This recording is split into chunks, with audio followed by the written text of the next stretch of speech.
Today we will see about the first module, that is 8086 architecture. Okay. So previous class we have seen some basics of your microprocessor, like how it is evolved. Like initially it was Intel 404, and after that you are increasing the number of bit and increasing the speed. Okay. So here we are going to see architecture of 8086.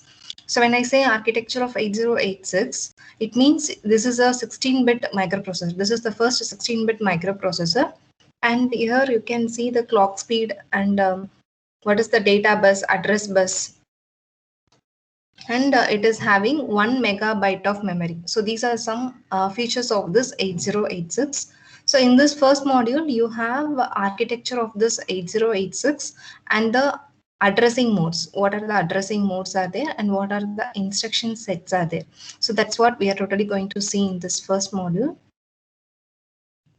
It is what introduction to 8086 microprocessor. So as I told, these are some important feature of this 8086. As it was like a 16-bit processor, and I told you have data bus, 16-bit data bus. So data bus indicates where you can get a data it is fetched or executed. So it is of 16-bit data bus you have. So it can read data from, or it can read or it can write a data into your memory, or it can be a port also. Okay, so either it can use 8-bit or 16-bit. So totally you have capacity is 16-bit data bus you have, and you have 20-bit address bus. So when it means like 20-bit address bus, from that you have to calculate memory location. Like it is 2 power 20. It is not 220. It is 2 power 20. So that will be approximately 1 megabyte. Okay, so from the address bus, your memory is calculated. So it will be raised in the power of 2 power 20, since you have 20-bit address bus. So your memory location, the total memory capacity is 1 megabyte of memory. That's what in this feature also, in the previous slide it is listed like it has a capacity of 1 megabyte. That will be calculated based on your address bus. So this address bus is nothing but the memory location where you have how much data you can store. So like that it will indicate. So generally your data bus will be a bidirectional mode, because I need to read a data, or I can read and write a data into your memory, or it can be a port also. Some input and output port also can be there. So it will be indicated with a double arrow mark. So that indicates the data bus. And you can have a support of 64 kilobyte of input and output ports, and it has 14 16-bit registers are there. This we will see in the architecture. This is just an important feature of this processor is listed here. So one by one we will see in the architecture, then you can understand it better. And the last point is they have given it is a 16 byte. It can prefetch, like I can say it is a pipelining concept. I think you might be studied in computer organization also what is pipelining. Like if I'm executing one instruction, okay, at the same time you are prefetching the next instruction. So one point it is executing, at the same time you are fetching the next instruction to be executed. So both are going in a parallel way, right? So this what a prefetching. It can prefetch up to 3 instruction bytes from the memory, and you can store in the queue. So it is a FIFO. Let us first in first out queue it have. So which instruction is you are storing in the queue first, that will be executed first. So like that it has a prefetching instruction bytes will be there. That will be of 6 instruction byte I can store from the memory, and you can have in the queue format. So this is an example of 8086 where they have introduced the pipelining concept. The previously compared to this 8086, we had like 8085 was there. So in that, what the disadvantage is, it not having a pipelining. So it will first execute instruction, and it will after executing that instruction, then only it will fetch your next instruction. So which means your time is like you are getting long time it requires in order to execute one instruction, and then the next cycle I need to fetch one more instruction, and then I need to each and every time after executing you need to fetch it again. So because to avoid this time and you have to save some more time. So in 8086, what they introduced is a pipelining concept. So while executing one instruction, I'm prefetching the next instruction. Okay, so it will increase your speed. So that is the one advantage they got. They made in this 8086. So you can see that in the architecture, like how it looks like. So initially, I will show you what is this architecture. You can see I have a dotted line indicates, right? You can see the dotted lines. It is like split it into two half. Here you have one part is there, and here you have second part. So the architecture of 8086, it will be like a two parts will be there. Okay, and the pin number like 8086, you have totally 40 pin IC. It is an example of 40 pin IC, and it is divided into two functional units. That's what is indicated in this architecture. So one unit is called as BIU. So this BIU is nothing but the bus interface unit, and the second part, it is nothing but EU. EU is the execution unit. Okay, executing unit. So it has two parts. So I previously mentioned this 8086 is an example of pipelining concept they introduced. As I told, you are executing one instruction and you are prefetching the next instruction. So because of that only, it is divided into two parts. This part, the second part, will be executing the instruction. At the same time, the first part is there, no, bus interface unit. It will prefetch your next instruction. So that's why this architecture is divided into two half like this. So the function of this BIU, so this bus interface unit is there. So it will act like a bridge, or it acts like a mediator for your processor and to your outside devices. So it will be acting as an interface between the processor and the external peripheral devices. So it is called as a mediator. And this execution unit, you will be executing the required operation. So here you have arithmetic logical unit for performing the arithmetic operations. So like this, you have divided into two segments are divided in this architecture. So we'll see one by one what is those operation. So and memory capacity, I told it is of 1 megabyte memory, and you have a 16-bit ALU is present, arithmetic logic unit. In that you can see wherever I require some operands, it is connected to that, and you have flags also. And here you can see an instruction queue is there. So previously I mentioned the feature of 8086 is nothing but it can prefetch up to 6 instruction byte from the memory, and it will be in the form of queue. The same thing is available here, that will be in the bus interface unit. In the bus interface unit, you have an stack. This is your segment registers will be available. You have three parts in the bus interface unit. One is instruction byte queue, and next one is segment registers. In along with segment registers, you have one more thing is instruction pointer. You have three parts, I can say, in a bus interface unit. Okay, so one part is I told instruction pointer, that is mentioned as IP. IP means instruction pointer, and remaining four things are nothing but ES, CS, SS, DS are mentioned. No, so these four things are called as a segment registers. So segment register, ES means extra stack code segment, extra segment, and SS is stack segment, and DS is data segment. You have four segments are presented here, and one instruction pointer is available, and one more thing is instruction queue is available. Instruction queue is available. So totally you have three parts in the bus interface unit. Similarly, in execution unit also, you have general purpose registers. These everything. This block is totally called as a register one. That is, we will see one by one. Each and everything we will see separately. And you have arithmetic logical unit here. So this will be presented in the execution unit. And here you have a control system for this. So this bus interface unit will be connected to your memory interface also. So from that only you will know the address, like where is the address where you are storing the, where you have to fetch the instructions. Like that you can find out from this physical address. So I need to know the physical address, then only your bus interface unit can make the bus signals to interface with the corresponding device. Okay, so the functionality of bus interface unit is nothing but you need to communicate with your memory or any external devices. It will be acting as a mediator. One more thing, you need to know the physical address, so such that you can communicate with those devices. So here you have physical address calculation. And here you have a symbol like this, right? So wherever you have a symbol, which means it is a arithmetic logical unit. So here you have one arithmetic logical unit, and here also you have one more arithmetic logical unit. So this the requirement of two is nothing but here one instruction will be executed. So for that reason, here you have one ALU is required, and similarly here you need to calculate your physical address for finding the next instruction set. So that's why here you have one more ALU.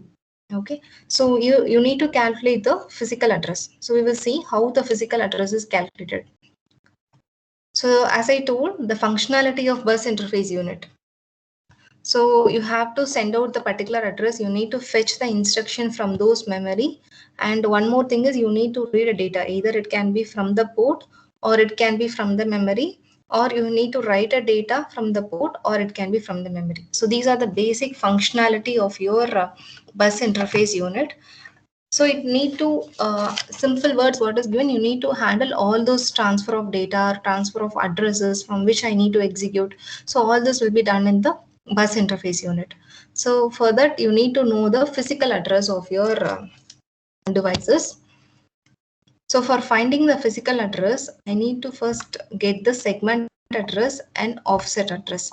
So this segment address and offset address will be stored in this code segment as mentioned. No, so in this code segment you can find out, you can get a address of those, and in offset address you can find out. Example, it is given like this. It can be any value you can take here. So if I'm taking a segment address, usually a physical address will be calculated by segment address. You need to multiply with 10, okay, plus your offset address. That will be the calculation for physical address. So code segment into 10 plus offset address. So example, here the segment address, if I am taking from the code segment, it, for example, it is like 1005. Okay, and offset address I'm just taking it as 4 5s are I have taken example.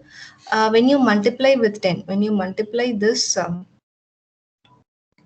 segment address with 10, so what you will get 10050. So that's what is mentioned here. Shifting 4 bit towards your left, it means like I'm just multiplying it with 10. So when you multiply with this 10, what you will get 10050. Okay, so represent in terms of binary, what you will get, 1 will be represented as 0001 and 0 is represented with 0, and for 5 you have 0101. So this I'm multiplying your segment address by 10. You have to represent in binary position like this, binary values, and offset address is given like all are 5s. Okay, for example, I have taken how to calculate a physical address. So add these two values. I can represent 5 with 0101. So add your CS when you multiply it with 10 with this offset address, you will get 155 A5. So 1010 is represented with A here. Okay. So in hexadecimal, what you will represent above 9, you will represent everything will be in terms of A to F. So since it is 1010, you're representing it with A. So like this, you need to calculate a physical address. Then only you can fetch your particular instruction from the memory. So in this ALU, whatever here it is mentioned, it is used for calculating address. So for calculating the physical address, these are the steps. You need to know your code segment address. In that you have to multiply it with 10. So that's why it is like shift 4-bit position is mentioned like this. Okay. And after that add with your offset address. Then you will get your physical address. So after generating, you have a physical address, you know the content of for calculating the physical address, you should know the content of your segment registers. Okay, and you should know the content of your offset register. Then only you can calculate your physical address.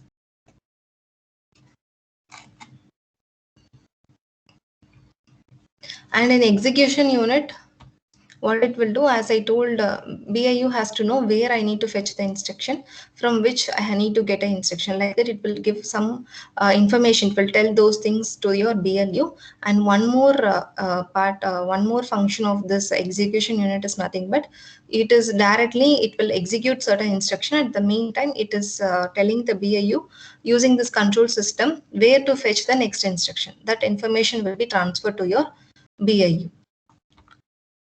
So a decoder will be presented here. It is going to decode those instruction, and while decoding the instruction, it will find out what are the operand is required. So that operand will be taken out.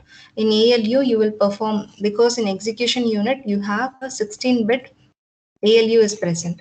So this 16-bit ALU, the function is like it is going to add, subtract, and operation or XOR. So these are some of the operation which the ALU, 16-bit ALU is going to perform.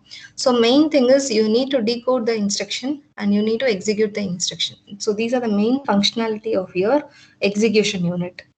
And these are the steps to find out. Like first thing is you are going to extract the instruction from the top of the queue. It will be connected to the execution unit. See this instruction, it is connected to your execution unit. So I need to first decode this instruction which is fetched from your queue. That will be the first step.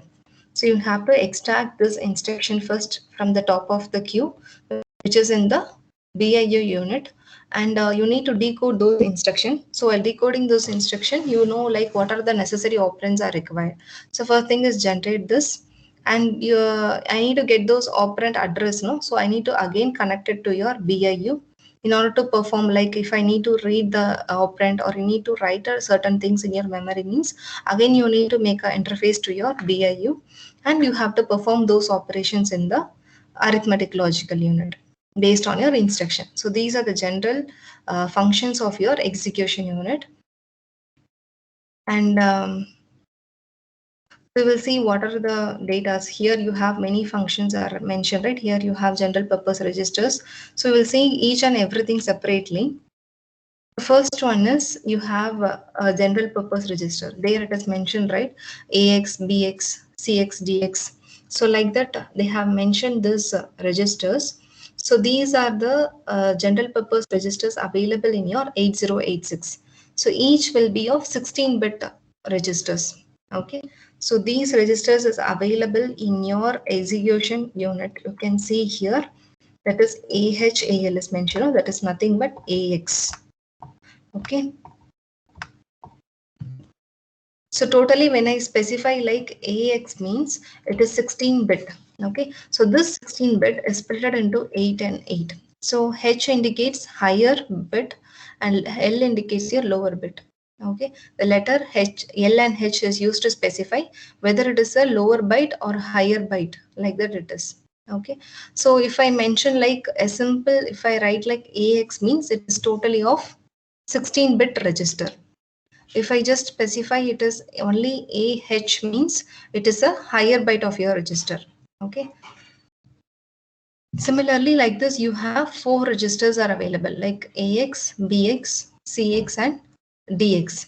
So AX means it is a accumulator, a 16-bit accumulator which is storing for a temporary purpose. Like if I want to store some result a temporary, then you can use a AX1. And CX is nothing but it is like a counter register or a default counter, I can say. It is used to store instruction. If I want to store certain instructions, it is used to access a default counter in case of loop instruction I want to store. So like that, CX registers will be used. And this BX is nothing but an offset. It is used for, as I told, when you need to calculate a physical address, what I told you required a offset address as well as you required a stack segment address. So here offset address is taken from this BX registers. There you have a offset storage is available. From that you can take your offset address that will be used in calculating the physical addresses. And the last one is DX. general purpose registers. It is used to if I want an operand, I need to implicit, I need to store it means, or if you need to store a few instruction, that also you can use the DX register. It is a general purpose registers. Like if I need to store certain destination instructions, you can use this registers. Okay, so these are the four registers which is available in this execution part. In execution unit, you have these registers are available. So each one is a 16-bit. So this 16-bit is further divided into 8 and 8. Okay, H indicates your higher half and L indicates the lower one.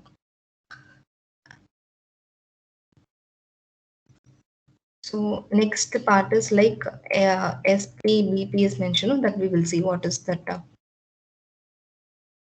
This is called as an index. Okay. And similarly, you have segments. These segments are available in the BIU.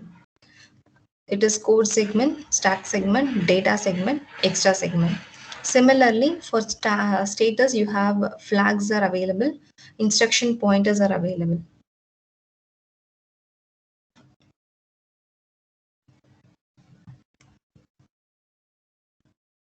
So I was telling about the first one, that is accumulator base register, or you can say it as a default register or offset register. And C1 is counter, and DX is indicate the from used to point your data in any operation. If you used to store some instruction which is going to point your next instruction, also you can use the DX register. And similarly, as I told, A indicates accumulator, B is base register, C is counter register or count register, DX is data register. Okay, so everything is like a temporary storage. Each one is of 16-bit storage you have. So either if it is specified as AX means, I told it is 16. If I'm just specifying it as only AX, AL or only AH means, it indicates the 8-bit storage. Okay. So each and every functionality is specified here. You can see accumulator register. I told whenever you have some temporary results, you want to store it in arithmetic and logical operation, you can use this AX.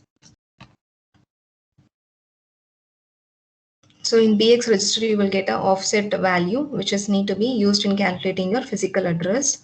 And in CX, it is also called as some loop or rotate operation. Certain other instructions related to your loop, you can store in this count register. And in DX, it is also used in multiplication and division, and it can be also used as a storage for your next instructions to be stored. So this is what your SP, BP, which is mentioned in the execution unit, right? So SP means stack pointer, and BP is base pointer, and SIDI IP is mentioned, right? So these are source index, destination index, instruction pointer. Okay. So each are like, everything is like a 16-bit. That's why in previously in the slides also, everything is grouped under a single category. All are like in the execution unit, you can see everything is combined as a same block. It is of everything is a 16-bit. So in this first four things only, it is divided like that, 8 and 8. Okay.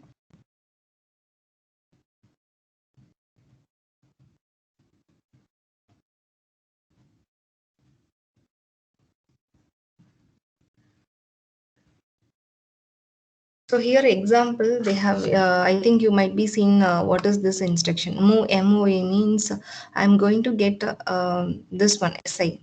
You are going to get the memory location. This SI is source index. Okay. Some bytes you need to move from SI to AH. So AH is what? Accumulator. In the accumulator, you are using the higher 5 bits, higher 8 bits. Okay, so you are going to move certain bytes which is stored in this particular memory location, source index. Okay, so whose address is specified like this? If I write a square bracket like this, so this contained in this register will be going to this AH register. So like that you can use it as a memory pointers. Okay.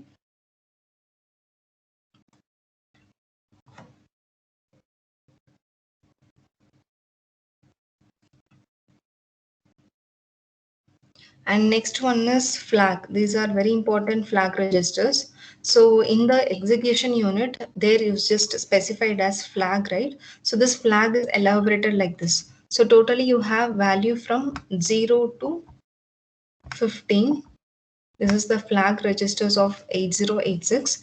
So it is divided into 9 registers. Like out of this, 3 will be your control flag, okay, and the 6 will be your status registers. So remaining X, wherever you have X is specified, that is undefined. So these are undefined values, and whichever is specified here, out of that it will be 9 are specified, right? So in that 3 will be your control and the other 6 will be your status registers. So the first one, OF, indicates your overflow. Okay, so overflow flag, it is this flag will be set like if I'm using some operation, whenever it is like the operation end result is like very large, I need to accommodate in your destination register. Say if I'm adding two numbers, okay, so the result, if it is like overflow, then this particular flag will be set.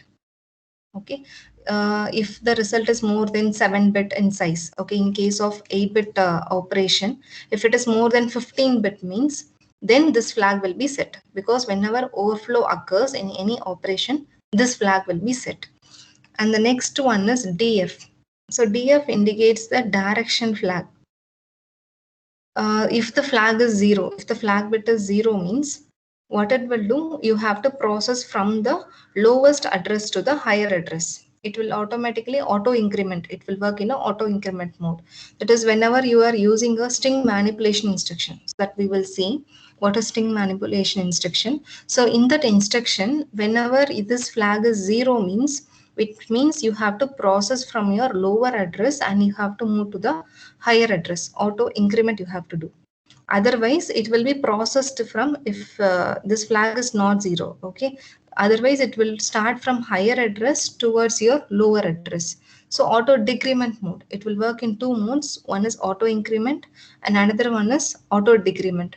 If the flag is 0 means, it will start from the lower and it will go to the higher address. That is auto increment mode. Okay, for that reason, direction flag is used. So which direction I need to move your processing of data? That's what is specified in this direction flag. And the next one is IF. IF it denotes the interrupt flag. Okay, so when this flag is set means, which means there is like CPU will understand some interrupts are set in this particular thing. So it will just ignore it. So based on your operation, if any interrupt is set by this flag, that will be recognized by your CPU. For that reason, interrupt flag is required. And the TF indicates your interrupt enable. Okay. This is again, it is same like your interrupt enable, interrupt flag. Okay, it will work as trap flag. Okay, both are like working together, interrupt enable and trap. So in trap, if this flag is set, okay, the processor will execute enter the first execution mode. So when this flag is set, the processor will enter into the first execution mode, or otherwise you can say execution starts for each instruction. The current instruction, when it is executing, when this flag will be set in that. That what your trap flag is. And SF indicates your sign flag. If this flag is set, which indicates your result is negative. Okay, that will be given in your MSB result. So in the MSB, if any arithmetic calculation if you performed and if sign flag is enabled, which means the result of your computation in this particular thing is negative. It indicated by the sign flag. So why these flags are required is, in all the operations in the computers, we will not specify each and everything. Only thing, they will just set any of these flag, which means we have to understand according to this flag set. Say if overflag flag is set, okay, it is understood that arithmetic operation whichever you are doing, that is like overflowing result you are getting more than the capacity. Okay, like that we have to understand based on the indication of these flags. That's why it is specified specifically in the execution unit. See, while fetching the instruction, I'm not having any flag in the architecture.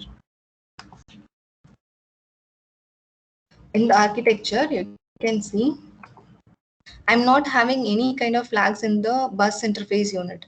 I'm having only in the execution unit, because whenever you are performing certain arithmetic operation, it will be indicated using the flags and the result will be specified. Say if I'm giving some result, and if you are specifying a sign flag is set, which directly understood like your value is negative. So like that, it will be specified in your execution unit. But this flag is not required in your bus interface unit. Why? Because bus interface unit is going to get only the interface. It is acting as a mediator only to your additional devices, additional peripheral devices and your memory. So it is going to act only the interface. So here you are going to calculate the physical address based on the content which is given in this segment registers, and based on this calculating this physical address, and you are getting the instruction, it will be stored in this queue. You have 6 queues are mentioned here, right? 6 instruction byte queue are given here. So each instructions will be stored in FIFO format, that is first in first out. Say you are executing one instruction here in the execution unit. At the meantime, this first one, from this I will fetch one instruction using the control system. So here I need to fetch an instruction from the queue, and it will be passed into your execution unit. So in the execution unit, so if I give my instructions like say move AX comma SI, so some instruction is specified. So I need to get a content from this. AX means you know what are the values you stored in the higher one and lower one. I need to have interface with this registers, and it will be given to your ALU. So in the ALU, it will perform the corresponding operations, and that operation is indicated. The output will be indicated using the flags and using the end result that will be connected to your additional circuitry, which will be connected to the other devices. So like that it will work. So for that reason, flag is like very much required in your execution unit. So in the flag you have 6 status, and 3 is used to indicate the control flag. So control flag register is like directional flag, interrupt flag, and trap flag is there, no? So these are what your control flag are. And remaining all other things are called as a status flag. So are you able to understand? Like if I'm going fast, just tell me, okay? If anything, if you're not able to understand, you can tell. Out of this 9, your overflow and your your direction, interrupt flag, and trap flag, these 3 things will indicate the control flag register, and other 6 are called as a status flag register. Okay, and ZF indicates your zero flag. So if you're after computing something, okay, or you're making some comparison, if you're doing in the arithmetic unit, if the comparison is 0, which means the 0 flag will be enabled, which means if both are matching, or if in certain computation result is 0, then this particular 0 flag will be enabled. Okay, and AF indicates your auxiliary flag, auxiliary carry flag. Okay, so in this auxiliary carry flag, if I'm going to add whenever you are getting a carry, or and you're doing your addition, then this flag using subtraction also, certain cases if your carry is coming from your result, then this flag will be set. Auxiliary carry flag will be set during that time. Okay, and the PF indicates your parity flag. If your lower byte of your result contain even number of ones, means this flag will be set. That what called as a parity flag. And CF is called as a carry flag.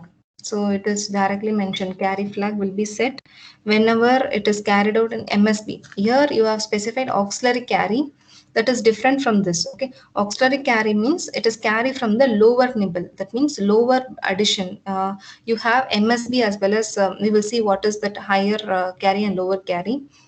uh, when you're having adding some data, you have lower nibble and higher nibble. Okay, that means the for last 4 values I can say in your lower addition, you have totally 8-bit, means the lower 4 bits when you're adding that one, if you are getting a carry, then auxiliary carry will be set. Okay, but this main carry CF will be set whenever your carry is coming from the final value, that is MSB. If you are carrying out any addition or borrowing, if you are doing, when the carry is coming from the final MSB, then this carry will be enabled. Okay, so which means when the carry is coming from the most significant bit position, then carry flag will be enabled. Okay, so carry flag, if it is not generated, no carry is generated, means this flag will be 0. But in auxiliary carry, when you have a carry is generated from the lower nibble, then this auxiliary carry will be set. So these are what's your flag register is. And in the next class, we will see about the remaining things in your architecture in detail. I mean, this what is ES, CS. So we will see detail in this BAU in the next class. So as of now, I just give a summary of what we have seen. So first thing you have to know about what is your how many data bus you have, how many address bus you have in your 8086, what is the memory capacity. So it is 1 byte megabyte memory, and you have 16 data and 20 address bus are present. So that's why it is 2 power 20, you have 1 megabyte of memory. And this architecture is divided into two parts. One is bus interface unit and one more is execution unit. Okay, so in bus interface unit, in general, I can say it is going to fetch your instruction, or it can act as an interface between your memory and other peripheral devices. In execution unit, where you have going to execute all the instructions, and it is performed using the ALU. Okay, so when bus interface unit, it further has a three parts. One is instruction pointer, and another one is segment registers. That's what ES, CS, SS, and DS. That's are called as a segment registers. And you have instruction queue, that will be of 6 byte instruction queue you can have. So here, based on FIFO format, your instruction will be fetched into the execution unit. So one instructions will be going on in the arithmetic unit, and at the same time you will fetch one more instruction from your instruction queue. So in execution unit, it is like going to get the instruction from the BIU, and it is going to decode those instructions. Okay, so here you have general purpose registers are available like AX, BX, CX, and DX. And similarly, you have these pointers are available like SP, BP base pointer, source index, destination index. So these are the some of the pointers are available. See, index pointers are available, and these segments are present in BIU. And one more thing, status and control. For status and control, you have flags and IP. So this IP is present in your BIU unit. Okay. So in flags, it is arranged from 0 to 15. Totally, it is of 16 bit. So from 0 to 15, certain things are undefined, and out of that defined one, you have totally 9 flag registers. Okay, so out of this 9 flag register, 3 will be your control flag register, and remaining 6 will be your status flag registers. Okay, and direction, trap, and interrupt flag, these are used for a control flag register, and remaining 6 are called as a status flag registers. Okay. So any doubts up to this regarding the architecture? So anyone have doubts in this? No, ma'am. No? So if you're not able to understand, just tell me. Okay. So in the next class, we will see in detail about, again, we will see this architecture. You have certain other things also need to know that I will explain in the next class. Okay. So I will post the attendance link. You can give your register numbers and you can leave.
I have posted the link. Fill your register numbers and you can leave. I will send you the book, which is a reference book for this subject. I will mail you all, okay? Because I cannot upload it, as size is very high. So I will send you the book in mail.